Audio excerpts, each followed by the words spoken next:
ರಹಿಮಾನ್ ಹತ್ಯೆ ಪ್ರಕರಣದಲ್ಲಿ ನಿನ್ನೆ ಮೂವರನ್ನ ವಶಕ್ಕೆ ಪಡೆದಿದ್ದ ಮಂಗಳೂರು ಪೊಲೀಸರು ಇವತ್ತು ಅರೆಸ್ಟ್ ಮಾಡಿದ್ದಾರೆ. ಇವತ್ತು ಮಂಗಳೂರಿನಲ್ಲಿ ಕಾಂಗ್ರೆಸ್ ಮುಸ್ಲಿಂ ಮುಖಂಡರು ಸಭೆ ನಡೆಸಿದ್ದಾರೆ. ಸಾಮೂಹಿಕ ರಾಜೀನಾಮೆ ಬಗ್ಗೆ ಚರ್ಚೆ ನಡೆಸಿದರು. ಈ ವೇಳೆ ಕಾಂಗ್ರೆಸ್ ಅಲ್ಪಸಂಖ್ಯಾತ ಘಟಕದ ಅಧ್ಯಕ್ಷ ಶಾಹುಲ್ ಹಮೀದ್ ಸಿಎಂ ಸಿದ್ದರಾಮಯ್ಯ ಸೂಚನೆ ಹಿನ್ನೆಲೆ ರಾಜೀನಾಮೆ ನಿರ್ಧಾರವನ್ನ ಒಂದು ವಾರ ಮುಂದೂಡುವುದಾಗಿ ಹೇಳಿದರು. ಈ ಹೇಳಿಕೆಗೆ ಮುಸ್ಲಿಂ ಮುಖಂಡರು ಆಕ್ರೋಶವನ್ನ ವ್ಯಕ್ತಪಡಿಸಿದರು. ಈ ಕೂಡಲೇ ಸಭೆಯಲ್ಲಿ ರಾಜೀನಾಮೆ ಕೊಡಲೇಬೇಕು ಅಂತ ಆಕ್ರೋಶವನ್ನ ವ್ಯಕ್ತಪಡಿಸಿದರು. ಭಾರೀ ಹೈಡ್ರಾಮದ ಬಳಿಕ ಸಾಮೂಹಿಕ ರಾಜೀನಾಮೆಗೆ ತೀರ್ಮಾನ ಕೈಗೊಳ್ಳಲಾಯಿತು. ಈ ಸಭೆಯಲ್ಲಿ ಈಗಾಗಲೇ ನಾವು ಸಾಮೂಹಿಕ ರಾಜೀನಾಮೆಗೆ ತೀರ್ಮಾನವನ್ನು ತೆಗೆದುಕೊಂಡಿದ್ದೇವೆ. ಈ ಮಧ್ಯೆ ಸರ್ಕಾರದ ವತಿಯಿಂದ ಮುಖ್ಯಮಂತ್ರಿಗಳು, ಅಲ್ಪಸಂಖ್ಯಾತ ಕಲ್ಯಾಣ ಸಚಿವರು, ಇನ್ನಿತರ ಪಕ್ಷದ ಕಾರ್ಯಾಧ್ಯಕ್ಷರುಗಳೆಲ್ಲ ನಮ್ಮ ಹತ್ರ ಮಾತಾಡಿದ್ದಾರೆ. ಈಗಾಗಲೇ ಎಲ್ಲ ರಾಜೀನಾಮೆ ಪತ್ರಗಳನ್ನು ಸಂಗ್ರಹಿಸಿ ಒಂದು ವಾರದೊಳಗೆ ಕೆಪಿಸಿಸಿ ಕಚೇರಿಗೆ ನಾವು ಅದನ್ನು ತಲುಪಿಸ್ತೇವೆ. ಅಲ್ಲಿವರೆಗೆ ಜಿಲ್ಲೆಯ ಬೆಳವಣಿಗೆಯನ್ನು ಕಾಯ್ತಾ ಇದ್ದೇವೆ ಅಷ್ಟೇ. ಈ ಸಭೆಯಲ್ಲಿ ಈಗಾಗಲೇ ನಾವು ಸಾಮೂಹಿಕ ರಾಜೀನಾಮೆಗೆ ತೀರ್ಮಾನವನ್ನು ತೆಗೆದುಕೊಂಡಿದ್ದೇವೆ. ಈ ಮಧ್ಯೆ ಸರ್ಕಾರದ ವತಿಯಿಂದ ಮುಖ್ಯಮಂತ್ರಿಗಳು, ಅಲ್ಪಸಂಖ್ಯಾತ ಕಲ್ಯಾಣ ಸಚಿವರು, ಇನ್ನಿತರ ಪಕ್ಷದ ಕಾರ್ಯಾಧ್ಯಕ್ಷರುಗಳೆಲ್ಲ ನಮ್ಮ ಹತ್ರ ಮಾತಾಡಿದ್ದಾರೆ. ಈಗಾಗಲೇ ಎಲ್ಲ ರಾಜೀನಾಮೆ ಪತ್ರಗಳನ್ನು ಸಂಗ್ರಹಿಸಿ ಒಂದು ವಾರದೊಳಗೆ ಕೆಪಿಸಿಸಿ ಕಚೇರಿಗೆ ನಾವು ಅದನ್ನು ತಲುಪಿಸ್ತೇವೆ. ಅಲ್ಲಿವರೆಗೆ ಜಿಲ್ಲೆಯ ಬೆಳವಣಿಗೆಯನ್ನು ಕಾಯ್ತಾ ಇದ್ದೇವೆ ಅಷ್ಟೇ. ರಾಜ್ಯ ಸರ್ಕಾರಕ್ಕೆ ಮಂಗಳೂರಲ್ಲಿ ಶಾಂತಿ ನೆಲೆಸುವಂತೆ ಮಾಡುವುದೇ ದೊಡ್ಡ ಸವಾಲಾಗಿದೆ. ಬಿಕೆ ಹರಿಪ್ರಸಾದ್ ನಿವಾಸಕ್ಕೆ ಭೇಟಿ ನೀಡಿದ್ದ ಸಿಎಂ ಸಿದ್ದರಾಮಯ್ಯ ಮಂಗಳೂರಲ್ಲಿ ಶಾಂತಿ ಕಾಪಾಡುವ ಬಗ್ಗೆ ಚರ್ಚೆ ನಡೆಸಿದ್ದಾರೆ. ಮಂಗಳೂರಲ್ಲಿ ಮುಸ್ಲಿಂ ಮುಖಂಡರು ಸಾಮೂಹಿಕ ರಾಜೀನಾಮೆ ಕೊಟ್ಟಿದ್ದಾರೆ. ಹೀಗಾಗಿ ಇವರೆಲ್ಲರನ್ನೂ ಸಮಾಧಾನ ಮಾಡಿ ಶಾಂತಿ ನೆಲೆಸುವ ರೀತಿಯಲ್ಲಿ ಪ್ರಯತ್ನಿಸಲು ಸರ್ಕಾರ ಮುಂದಾಗಿದೆ. ಇನ್ನು ಮಂಗಳೂರು ಘಟನೆ ಬಗ್ಗೆ ಸಚಿವ ದಿನೇಶ್ ಗುಂಡೂರಾವ್ ಮಾತನಾಡಿದ್ರು. ಮಂಗಳೂರಲ್ಲಿ ಉಗ್ರವಾದ ವಾತಾವರಣ ಸೃಷ್ಟಿಸಲಾಗ್ತಾ ಇದೆ. ಒಬ್ಬ ಅಮಾಯಕನನ್ನ ಹೊಡೆದು ಸಾಯಿಸಿದ್ದಾರೆ. ಮುಸ್ಲಿಂ ಸಮುದಾಯವನ್ನ ಟಾರ್ಗೆಟ್ ಮಾಡೋದೇ ಕೆಲವರ ಕೆಲಸ ಆಗಿದೆ. ಮುಸ್ಲಿಂ ಅವರು ಏನೇ ಮಾತಾಡಿದ್ರು ಟಾರ್ಗೆಟ್ ಮಾಡಲಾಗ್ತಾ ಇದೆ. ಬಿಜೆಪಿಯವರದ್ದು ತೀವ್ರಗಾಮಿ ಮನಸ್ಥಿತಿ. ಮುಸಲ್ಮಾನರು ಅಂದಕ್ಷಣ ಪಾಕಿಸ್ತಾನ ಅಂತ ಬಿಂಬಿಸಲಾಗ್ತಾ ಇದೆ. ಈಗ ಸತ್ತಿರುವವನು ಅಮಾಯಕ. ಈ ರೀತಿಯ ಧರ್ಮದ ಹೆಸರಲ್ಲಿ ಹೊಡೆದು ಸಾಯಿಸ್ತಾರೆ ಅಂದ್ರೆ ಏನ್ ಹೇಳಬೇಕು ಅಂತ ಕಿಡಿಕಾರಿದ್ರು. ಇನ್ನು ಮಂಗಳೂರು ಗಲಭೆ ಪ್ರಕರಣ ಹಿನ್ನೆಲೆಯಲ್ಲಿ ರಾಜ್ಯ ಗೃಹ ಇಲಾಖೆಯಿಂದ ವಿಶೇಷ ಕಾರ್ಯಪಡೆ ರಚನೆ ಮಾಡಲಾಗಿದೆ. ಕಾರ್ಯಪಡೆ ಕುರಿತು ಸರ್ಕಾರ ನಡವಳಿ ಹೊರಡಿಸಿದೆ. ಆಂಟಿ ನಕ್ಸಲ್ ಫೋರ್ಸ್ ವಿಸರ್ಜಿಸದೆ ಮುಂದಿನ 3 ವರ್ಷ ವಿಸ್ತರಣೆ ಮಾಡಲಾಗಿದೆ. ನೈತಿಕ ಪೊಲೀಸ್ಗಿರಿ, ದ್ವೇಷ ಭಾಷಣ, ಕೋಮು ಸಂಬಂಧಿತ ಗಲಭೆ ನಿರ್ಬಂಧಕ್ಕೆ ಪ್ಲಾನ್ ಮಾಡಿಕೊಳ್ಳಲಾಗಿದೆ. ಬಂಟ್ವಾಳದಲ್ಲಿ ಅಬ್ದುಲ್ ರಹಿಮಾನ್ ಕೊಲೆ ಪ್ರಕರಣ ಸಂಬಂಧಪಟ್ಟಂತೆ ಬೆಂಗಳೂರಿನಲ್ಲಿ ಗೃಹ ಸಚಿವ ಡಾಕ್ಟರ್ ಜಿ ಪರಮೇಶ್ವರ್ ರಿಯಾಕ್ಷನ್ ಕೊಟ್ಟಿದ್ದಾರೆ. ಘಟನೆಯನ್ನ ಸರ್ಕಾರ ಗಂಭೀರವಾಗಿ ತೆಗೆದುಕೊಂಡಿದೆ. ಅವರು ಒಂದು ಮರ್ಡರ್ ಮಾಡಿದ್ರೆ ಇವರು ಒಂದು ಮರ್ಡರ್ ಮಾಡೋದು. ಪ್ರತಿ ಬಾರಿ ಹೀಗೆ ಆದ್ರೆ ಕಣ್ಮುಚ್ಚಿ ಕೂರೋಕ್ಕಾಗಲ್ಲ. ಕಳೆದ ಬಾರಿ ಹತ್ಯೆಯಾದಾಗ ಸ್ಥಳಕ್ಕೆ ಹೋಗಿ ಆಂಟಿ ಕಮ್ಯುನಲ್ ವಿಂಗ್ ಮಾಡುವ ಬಗ್ಗೆ ಹೇಳಿದ್ದೆ. ಆಂಟಿ ನಕ್ಸಲ್ ಫೋರ್ಸ್ನ ಅರ್ಧ ಭಾಗವನ್ನ ಆಂಟಿ ಕಮ್ಯುನಲ್ ವಿಂಗ್ಗೆ ಸೇರಿಸಿ ಅಂತ ಆದೇಶ ನೀಡಲಾಗುತ್ತೆ. ಶಾಂತಿ ಸಭೆ ಮಾಡಲು ಹೇಳಿದ್ದೇನೆ.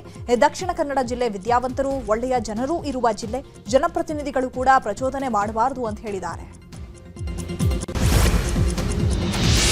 43 ಕ್ರಿಮಿನಲ್ ಕೇಸ್ ಹಿಂಪಡೆಯುವ ಸರ್ಕಾರದ ಕ್ರಮಕ್ಕೆ ಹಿನ್ನಡೆಯಾಗಿದೆ. ಹುಬ್ಬಳ್ಳಿ ಗಲಭೆ ಪ್ರಕರಣ ಸೇರಿ ಹಲವು ಪ್ರಕರಣಗಳನ್ನು ವಾಪಸ್ ಪಡೆಯುವುದಕ್ಕೆ ಸರ್ಕಾರ ಆದೇಶಿಸಿತ್ತು. ಸರ್ಕಾರದ ಆದೇಶ ಪ್ರಶ್ನೆ ಮಾಡಿ ಸಾಮಾಜಿಕ ಕಾರ್ಯಕರ್ತ ಗಿರೀಶ್ ಭಾರದ್ವಾಜ್ ಹೈಕೋರ್ಟ್ನಲ್ಲಿ ಪಿಐಎಲ್ ಸಲ್ಲಿಸಿದರು. ಇವತ್ತು ಪಿಐಎಲ್ ವಿಚಾರಣೆ ನಡೆಸಿದ ಸಿಜೆ ಎನ್ವಿ ಅಂಜಾರಿಯಾ ನ್ಯಾಯಮೂರ್ತಿ ಕೆವಿ ಅರವಿಂದ್ ಅವರಿದ್ದ ಪೀಠ ಸರ್ಕಾರದ ಆದೇಶ ರದ್ದುಪಡಿಸಿದೆ. ಕೇಸ್ಗಳನ್ನು ವಾಪಸ್ ಪಡೆಯದಂತೆ ಆದೇಶ ಮಾಡಲಾಗಿದೆ. ಇನ್ನು ಇದೇ ವಿಚಾರವಾಗಿ ಪಿಐಎಲ್ ಸಲ್ಲಿಸಿದ ವಕೀಲ ಗಿರೀಶ್ ಭಾರದ್ವಾಜ್ ನ್ಯೂಸ್ 18 ಜೊತೆ ಮಾತನಾಡಿದರು. ಸರ್ಕಾರಕ್ಕೆ ಅಧಿಕಾರ ಇಲ್ಲದಿದ್ರೂ ಕೂಡ ಕ್ರಿಮಿನಲ್ ಕೇಸ್ಗಳನ್ನು ಹಿಂಪಡೆದುಕೊಂಡಿತ್ತು. ಈಗ ಹೈಕೋರ್ಟ್ ಸರ್ಕಾರದ ಆದೇಶ ರದ್ದು ಮಾಡಿದೆ. ಈ ಮೂಲಕ ಜನಸಾಮಾನ್ಯರಿಗೆ ಕೋರ್ಟ್ ಮೇಲೆ ಇರುವ ನಂಬಿಕೆ ದುಪ್ಪಟ್ಟಾಗಿದೆ ಅಂತ ಹೇಳಿದ್ದಾರೆ. ಸರ್ಕಾರ ತನ್ನ ಅಧಿಕಾರವನ್ನ ದುರುಪಯೋಗಪಡಿಸಿ 43 ಕ್ರಿಮಿನಲ್ ಪ್ರಕರಣಗಳು, ಅಂದ್ರೆ ಯಾವ ಗಂಭೀರ ಪ್ರಕರಣಗಳಿದೆ, ಹುಬ್ಬಳ್ಳಿ ಗಲಭೆ, ಕೊಪ್ಪಳದಲ್ಲಿ ಯಾವುದೋ ಒಂದು ಗಲಭೆ, ಈ ತರ ಪ್ರಕರಣಗಳನ್ನ ಮತ್ತು ಕೆಲವು ರಾಜಕಾರಣಿಗಳನ್ನ ಬಚಾವ್ ಮಾಡ್ಲಿಕ್ಕೆ ಪ್ರಕರಣಗಳನ್ನ ವಾಪಸ್ ತಗೊಂಡಿದ್ದ ಸರ್ಕಾರ. ಇದೆಲ್ಲ ಕಾನೂನು ಬಾಹಿರವಾಗಿತ್ತು ಅಂತ ಹೇಳಿ ನಾನು ಹೈಕೋರ್ಟ್ ಪಿಎಲ್ ಹಾಕಿದೆ. ಈಗ ಹೈಕೋರ್ಟ್ ವಾದ ವಿವಾದ ನಂತರ ಹೈಕೋರ್ಟ್ ಹೇಳಿದೆ ಇದು ಕಾನೂನು ಬಾಹಿರ ಅಂತ ಹೇಳಿ. ಇದ್ರಲ್ಲಿ ನಾವು ಗಮನಿಸಬೇಕಾಗಿದ್ದ ಅಂಶ ಏನಂದ್ರೆ, ಕ್ಯಾಬಿನೆಟ್ ನೋಟ್ ನಲ್ಲೇ ಪೊಲೀಸ್ ಇಲಾಖೆ ಮತ್ತು ಪ್ರಾಸಿಕ್ಯೂಷನ್ ಎರಡೂ ಇಲಾಖೆಗಳು ಈ ಪ್ರಕರಣಗಳು, ಅಂದ್ರೆ ಒಟ್ಟು 43 ಪ್ರಕರಣಗಳು ವಾಪಸ್ ತಗೊಳ್ಳಿಕ್ಕೆ ಯೋಗ್ಯ ಅಲ್ಲ, ಈ ಪ್ರಕರಣಗಳಲ್ಲಿ ಸಾಕ್ಷ್ಯಾಧಾರ ಇದೆ ಅಂತ ಹೇಳಿದ್ರು ಕೂಡ ಸರ್ಕಾರ ರಾಜಕಾರಣದ ಕಾರಣಕ್ಕೆ ಈ ಪ್ರಕರಣಗಳನ್ನು ವಾಪಸ್ ತಗೊಳ್ಳಿಕ್ಕೆ ಮುಂದಾಗಿತ್ತು. ಕ್ಯಾಬಿನೆಟ್ ಮುಂದೆ ಮಂಡಿಸಿತ್ತು. ಆದ್ರೆ ಅದನ್ನ ಚಾಲೆಂಜ್ ಮಾಡಿ ಈಗ ಹೈಕೋರ್ಟ್ ಇದು ಮಾನ್ಯ ಅಲ್ಲ, ಇದು ಕಾನೂನು ಬಾಹಿರ ಅಂತ ಹೇಳಿದೆ. ಸೊ ಇವರು ಏನ್ ಮಾಡಿದ್ರು, ಪಬ್ಲಿಕ್ ಪ್ರಾಸಿಕ್ಯೂಟರ್ಗಳಿಗೆ ಎಲ್ರಿಗೂ ಒಂದು ತರ ಆದೇಶವನ್ನು ಮಾಡಿದ್ರು ವಾಪಸ್ ತಗೊಳ್ಳಿ ಅಂತ ಹೇಳಿ. ಈಗ ಈ ಆದೇಶವನ್ನು ವಾಪಸ್ ತಗೊಳ್ಳಿ ಅಂತ ಹೇಳುವ ಕಾರಣಕ್ಕೆ, ಆದೇಶ ಇಲ್ದಿರೋ ಕಾರಣಕ್ಕೆ ಈ ಪ್ರಕರಣಗಳೆಲ್ಲ ಮುಂದುವರಿಯುತ್ತೆ. ಈಗ ರಾಜಕೀಯ ಸುದ್ದಿಗಳನ್ನ ನೋಡ್ತಾ ಹೋಗೋಣ. ಭಾರತ ಜೋಡೋ ಭವನದಲ್ಲಿ ಶ್ರವಣ ಬೆಳಗೊಳ ಕ್ಷೇತ್ರದ ಕಾರ್ಯಕರ್ತರು ಕಾಂಗ್ರೆಸ್ ಸೇರ್ಪಡೆಯಾಗಿದ್ದಾರೆ. ಆ ಬಳಿಕ ಮಾತನಾಡಿರುವ ಡಿಸಿಎಂ ಡಿಕೆಶಿ, ಬಹಳ ಜನ ಪಕ್ಷಕ್ಕೆ ಬರೋಕೆ ಕಾಯ್ತಾ ಇದ್ದಾರೆ. ಲೋಕಲ್ನಲ್ಲಿ ನಾನು ಸಂದೇಶ ಕೊಟ್ಟಿದ್ದೇನೆ. ಇವತ್ತು ಎಲ್ಲರೂ ಕಾಂಗ್ರೆಸ್ಗೆ ಬರ್ತಿದ್ದಾರೆ. ಕಾಂಗ್ರೆಸ್ ಪಾರ್ಟಿ ದೊಡ್ಡ ಸಮುದ್ರ ಎಂದಿದ್ದಾರೆ. ಡ್ಯಾಂಗಳು ಎಲ್ಲವೂ ಕಾಂಗ್ರೆಸ್ ಕಾಲದಲ್ಲಿ ಆಗಿದ್ದು, ಬಿಜೆಪಿ ಜೆಡಿಎಸ್ ಕಾಲದಲ್ಲಿ ಯಾವುದೂ ಆಗಲಿಲ್ಲ.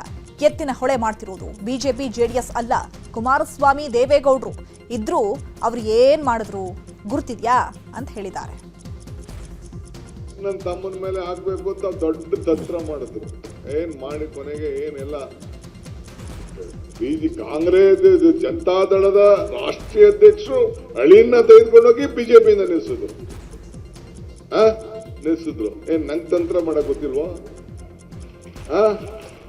ನಂಗ್ ತಂತ್ರ ಮಾಡ್ತೀರಾ ಅಂತೇಳಿ ರಾತ್ರಿ ಬಿಜೆಪಿ ಟಿಕೆಟ್ ಎತ್ತಿದ್ದವನ್ನ ಬೆಳಗ್ಗೆ ಕಾಂಗ್ರೆಸ್ ಕ್ಯಾಂಡಿಡೇಟ್ ಮಾಡಿ ಯೋಗೇಶನ್ನ ಮೊಮ್ಮಗನ ಪಾಪ ಸೋಸ್ಬೇಕಾದ ಪರಿಸ್ಥಿತಿ.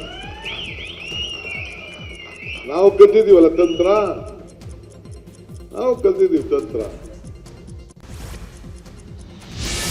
ರಾಜ್ಯಪಾಲರನ್ನ ಭೇಟಿ ಮಾಡಿದ ಕಾರ್ಮಿಕ ಸಚಿವ ಸಂತೋಷ್ ಲಾಡ್ ಗಿಗ್ ವರ್ಕರ್ಸ್ ಕಲ್ಯಾಣ ವಿಧೇಯಕಕ್ಕೆ ಅನುಮೋದನೆ ನೀಡಿದ್ದಕ್ಕೆ ರಾಜ್ಯಪಾಲರಿಗೆ ಅಭಿನಂದನೆ ಸಲ್ಲಿಸಿದ್ದಾರೆ. ರಾಜಭವನದಲ್ಲಿ ಭೇಟಿ ಮಾಡಿ ಕೃತಜ್ಞತೆ ಸಲ್ಲಿಸಿದ ನಂತರ ಮಾಧ್ಯಮಗಳ ಜೊತೆ ಮಾತನಾಡಿದ್ರು, ಸಂತಸ ವ್ಯಕ್ತಪಡಿಸಿದ್ದಾರೆ. ಕರ್ನಾಟಕ ರಾಜ್ಯದಲ್ಲಿ ಗವರ್ನರ್ ಸಾಹೇಬರು ಇವತ್ತು ನಮ್ಮನ್ನ ಆರ್ಡಿನೆನ್ಸ್ನ ಪಾಸ್ ಮಾಡಿದ್ದಾರೆ. ಅದಕ್ಕಾಗಿ ಇವತ್ತು ನಾವೆಲ್ಲರೂ ಇಲ್ಲಿ ಗವರ್ನರನ್ನ ಅಭಿನಂದನೆ ಸಲ್ಲಿಸಲಿಕ್ಕೆ ನಾವಿಲ್ಲಿ ಬಂದಿದ್ದೇವೆ. ಮೊದಲನೇದಾಗಿ ಇದು ರಾಹುಲ್ ಗಾಂಧಿ ಅವರ ವಿಷನ್ನು. ಅದರ ಜೊತೆಗೆ ಇಡೀ ಭಾರತದಲ್ಲಿ ಇವತ್ತು ಗಿಗ್ ಎಕಾನಮಿ ಏನು ನೀತಿ ಆಯೋಗ ರಿಪೋರ್ಟ್ ಪ್ರಕಾರ ಸುಮಾರು 3 ಮಿಲಿಯನ್ಗೂ ಹೆಚ್ಚು ಗಿಗ್ ಎಕಾನಮಿನಲ್ಲಿ ಪ್ಲಾಟ್ಫಾರ್ಮ್ನಲ್ಲಿ ಕೆಲಸ ಮಾಡ್ತಕ್ಕಂಥ ಪ್ರತಿಯೊಬ್ಬರಿಗೆ ಇವತ್ತು ರಾಹುಲ್ ಗಾಂಧಿ ಅವರು ಏನು ವಿಷನ್ ನೋಡಿದ್ರು, ಮುಂದೆ ಬರ್ತಕ್ಕಂಥ ದಿನಗಳಿಗೆ ಇಡೀ ಭಾರತ ದೇಶದಲ್ಲಿ ಗಿಗ್ ಎಕಾನಮಿಗೆ ಇವಾಗ ಅನುಕೂಲ ಆಗ್ತಕ್ಕಂಥ ಕೆಲಸ ರಾಹುಲ್ ಗಾಂಧಿ ಅವರ ವಿಷನು. ಇವತ್ತು ಸನ್ಮಾನ್ಯ ಸಿದ್ದರಾಮಯ್ಯ ಅವರು, ಡಿ ಕೆ ಶಿವಕುಮಾರ್ ಅವರು, ನಾನು ವಿಶೇಷವಾಗಿ ಎಂ ಬಿ ಪಾಟೀಲ್ ಅವರಿಗೆ, ಪ್ರಿಯಾಂಕ್ ಖರ್ಗೆ ಅವರಿಗೆ ಕೂಡ ನಾನು ಅಭಿನಂದನೆ ಸಲ್ಲಿಸ್ತೇನೆ. ಇವತ್ತು ಕರ್ನಾಟಕ ರಾಜ್ಯದಲ್ಲಿ ಸಿಎಂ ಸಿದ್ದರಾಮಯ್ಯ ಮತ್ತು ಬಿಕೆ ಹರಿಪ್ರಸಾದ್ ಭೇಟಿ ವಿಚಾರವಾಗಿ ಹಾಸನದ ಶಿರಡಿ ಘಾಟ್ನ ದೊಡ್ಡ ತಪ್ಪಲಿನಲ್ಲಿ ಮಾತನಾಡಿದ ಲೋಕೋಪಯೋಗಿ ಸಚಿವ ಸತೀಶ್ ಜಾರಕಿಹೊಳಿ, ಸಿಎಂ ಮತ್ತು ಹರಿಪ್ರಸಾದ್ ಬಾಗಿಲು ಹಾಕಿಕೊಂಡು ಮಾತನಾಡಿದ್ದಾರೆ. ಅಲ್ಲಿ ಏನ್ ಮಾತನಾಡಿದ್ದಾರೆ ನನಗೆ ಗೊತ್ತಿಲ್ಲ, ಅವರನ್ನೇ ನೀವು ಕೇಳಿ, ನಾವು ಕಿವಿ ಹಚ್ಚಿ ಕೇಳಲ್ ಆಗತ್ತಾ ಅಂತ ಹೇಳಿದ್ದಾರೆ. ಹರಿಪ್ರಸಾದ್ ಒಳಗಡೆ ಬಾಗಲ ಹಾಕೊಂಡು ತಿಂಡಿ ತಿಂತ ಮಾತಾಡ್ರಿ. ಇನ್ನು ನಾವು ಶಿವಲಿಂಗೌಡ್ರು ಹೇಳಿದ್ರೆ ನಾವೇನು ಹೇಳೋರು ಇಲ್ಲಿ ಸೂಕ್ಷ್ಮ ಎಲ್ಲ ವಿಷಯ ಗೊತ್ತಾಗ್ತೀವಿ. ಅಲ್ಲೇ ಕಿವಿ ಹಚ್ಚಿ ಕೇಳೋದಿದೆ. ನಾವು ಏನು ಮಾತಾಡಿದ್ರಂತ ನೀವು ಸಿದ್ದರಾಮಯ್ಯ ಅವ್ರು ಕೇಳ್ಬೇಕು, ಏನೇನು ಮಾತಾಡಿದ್ರೆ, ಏನೇನು ತಿಂಡಿ ತಿಂದ್ರೆ ಅಂದ್ರೆ ಅವ್ರು ಏನಾರ ಹೇಳ್ಬೋದು. ಮತ್ತು ಶಿವಲಿಂಗೌಡ್ರು ಕೇಳಿದ್ರೆ ಅರಸಿಕೆರ ಕೂತ ಅವ್ರ ಪಾಪ ಏನು ಹೇಳ್ಬೇಕು. ಕಲಬುರಗಿ ಜಿಲ್ಲಾಧಿಕಾರಿ ಫೌಜಿಯಾ ಅವರನ್ನ ನಿಂದಿಸಿದ ಪ್ರಕರಣ ಸಂಬಂಧ ದಾಖಲಾಗಿರುವ ಎಫ್ಐಆರ್ ರದ್ದು ಕೋರಿ ಎಂಎಲ್ಸಿ ರವಿಕುಮಾರ್ ಹೈಕೋರ್ಟ್ಗೆ ಅರ್ಜಿ ಸಲ್ಲಿಸಿದ್ದಾರೆ. ಅರ್ಜಿ ವಿಚಾರಣೆ ನಡೆಸಿದ ಕೋರ್ಟ್ ವಿಚಾರಣೆಗೆ ಸಹಕರಿಸಲು ರವಿಕುಮಾರ್ಗೆ ಸೂಚನೆ ಕೊಟ್ಟಿದೆ. ವಾದ ಪ್ರತಿವಾದ ಆಲಿಸಿದ ನ್ಯಾಯಮೂರ್ತಿ ಸೂರಜ್ ಗೋವಿಂದರಾಜ್ ಅವರ ಏಕಸದಸ್ಯ ಪೀಠ ಜೂನ್ 19ಕ್ಕೆ ವಿಚಾರಣೆ ಮುಂದೂಡಿತು. ಕಲಬುರಗಿ ಡಿಸಿ ಭಾರತದವರು, ಪಾಕಿಸ್ತಾನದವರು ಖಚಿತವಿಲ್ಲ ಅಂದಿದ್ರು ರವಿಕುಮಾರ್. ಕೋರ್ ಕಮಿಟಿ ಸಭೆಯಲ್ಲಿ ನಮ್ಮ ಪಕ್ಷದ ಹಿರಿಯರು, ಉಸ್ತುವಾರಿಗಳು ಪಾಲ್ಗೊಂಡಿದ್ರು. ಅನೇಕ ಸಂಘಟನಾತ್ಮಕ ವಿಷಯಗಳ ಬಗ್ಗೆ ಚರ್ಚೆ ಮಾಡಿದ್ದೇವೆ ಅಂತ ಬಿಜೆಪಿ ರಾಜ್ಯಾಧ್ಯಕ್ಷ ಬಿವೈ ವಿಜಯೇಂದ್ರ ಹೇಳಿದ್ದಾರೆ. ರಾಜ್ಯ ಕಾಂಗ್ರೆಸ್ ಸರ್ಕಾರ ಬಹಳ ಅಧಿಕಾರದ ಮತದಿಂದ ಮೆರೀತಾ ಇದೆ. ಬಿಜೆಪಿ ಕಾರ್ಯಕರ್ತರ ಟಾರ್ಗೆಟ್ ಮಾಡಿರುವುದು ಸುಹಾಸ್ ಶೆಟ್ಟಿ ಹತ್ಯೆ, ಗುಲ್ಬರ್ಗಾದಲ್ಲಿ ಛಲವಾದಿ ಯುವಕರ ಮೇಲೆ ಗೂಂಡಾವರ್ತನೆ ಮತ್ತು ಎನ್ ರವಿಕುಮಾರ್ ಮೇಲೆ ಎಫ್ಐಆರ್ ದಾಖಲಿಸಿ ಅವರಿಗೆ ಅವಮಾನ ಮಾಡಿದೆ ಸರ್ಕಾರ ಅಂತ ಹೇಳಿದ್ದಾರೆ. ಚೀಫ್ ವಿಪ್ ಎಂಎಲ್ಸಿ ರವಿಕುಮಾರ್ ಅವರ ಮೇಲೂ ಸಹ ಏನೊತ್ತು ಕೆಲವು ಮಾತುಗಳನ್ನು ಆಡಿದ್ದಾರೆ. ಅದಾದ ನಂತರದಲ್ಲಿ ಅವರು ವಿಷಾದವನ್ನು ಕೂಡ ವ್ಯಕ್ತಪಡಿಸಿದರು ರವಿಕುಮಾರ್ ಅವರು. ಅದರ ನಡುವೆನೂ ಸಹ ಯಾರೋ ಮೂರನೇ ವ್ಯಕ್ತಿಗಳ ಮೂಲಕ ಕಂಪ್ಲೇಂಟನ್ನು ಕೊಡಿಸಿ ಎಫ್ಐಆರ್ ಅನ್ನು ರಿಜಿಸ್ಟರ್ ಮಾಡಿಸಿ ಅವ್ರಿಗೆ ಅವಮಾನ ಮಾಡ್ತಕ್ಕಂಥ, ತೇಜೋವಧೆ ಮಾಡ್ತಕ್ಕಂಥ ಕೆಲಸ ಇವತ್ತು ರಾಜ್ಯ ಸರ್ಕಾರದ ಕುಮ್ಮಕ್ಕಿನಿಂದ ನಡೀತಾ ಇದೆ. ಈ ಗುಂಡಾ ಕಾಂಗ್ರೆಸ್ ಸರ್ಕಾರದ ವಿರುದ್ಧ ನಾವು ಬೀದಿಗಿಳಿದು ಹೋರಾಟವನ್ನು ಮಾಡಬೇಕು ಅನ್ನೋದು ಸಹ ಇವತ್ತಿನ ಕೋರ್ ಕಮಿಟಿ ಸಭೆಯಲ್ಲಿ ನಾವು ಚರ್ಚೆನ ಮಾಡಿದ್ದೇವೆ. ಮಾಜಿ ಸಚಿವ ಬಿ ಶ್ರೀರಾಮುಲು ಮಾತನಾಡಿ, ಕಾಂಗ್ರೆಸ್ ಆಡಳಿತ ಒಂದು ರೀತಿಯ ಜಂಗಲ್ ರಾಜ್ಯದಂತಾಗಿದೆ. ಬಿಹಾರ ರಾಜ್ಯದಲ್ಲಿ ಜಂಗಲ್ ಆಡಳಿತ ನೋಡಿದ್ವಿ. ಅಲ್ಲಿನ ಜನರು ಬೇಸತ್ತು ಪ್ರಸಾದ್ ಕಿತ್ತು ಹಾಕಿ ನಿತೀಶ್ ಕುಮಾರ್ಗೆ ಅಧಿಕಾರ ಕೊಟ್ಟರು. ಕರ್ನಾಟಕದಲ್ಲೂ ಬಿಹಾರದಂತೆ ಜಂಗಲ್ ರಾಜ್ಯ ಆಗ ಹೋಗಿದೆ ಅಂತ ಹೇಳಿದ್ರು. ರೀತಿಯಲ್ಲಿ ಕೊಲೆಗಳಾಗ್ತಾ ಇದಾವಂದ್ರೆಗಿನ ನಾವು ಯಾರು ಕೂಡ ಕಂಡರಿಲಾರದಂತೆ ಇವತ್ತು ಈ ಕರ್ನಾಟಕ ರಾಜ್ಯದಲ್ಲಿ ಕಾಂಗ್ರೆಸ್ಸಿನ ಅಧಿಕಾರದಲ್ಲಿ ಇವತ್ತು ಕೊಲೆಗಳಾಗ್ತಾ ಇದ್ದಾವೆ.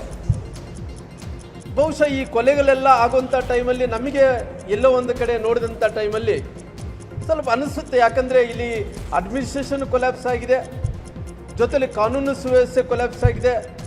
ಗೃಹ ಮಂತ್ರಿಗಳು ಅವ್ರ ಅಡ್ಮಿನಿಸ್ಟ್ರೇಷನ್ ಮಾಡೋಂಥ ವಿಚಾರದಲ್ಲಿ ಕೂಡ ಎಲ್ಲೋ ಒಂದು ಕಡೆ ಕೊಲ್ಯಾಪ್ಸ್ ಆಗಿದಾರ, ಎಲ್ಲೋ ಒಂದು ಕಡೆ ಅಡ್ಮಿನಿಸ್ಟ್ರೇಷನ್ ಫೇಲ್ ಆಗಿದೆ ಅನ್ನೋಂಥ ವಿಚಾರವನ್ನು ಕೂಡ ಹೇಳಬೇಕಾಗ್ತದೆ.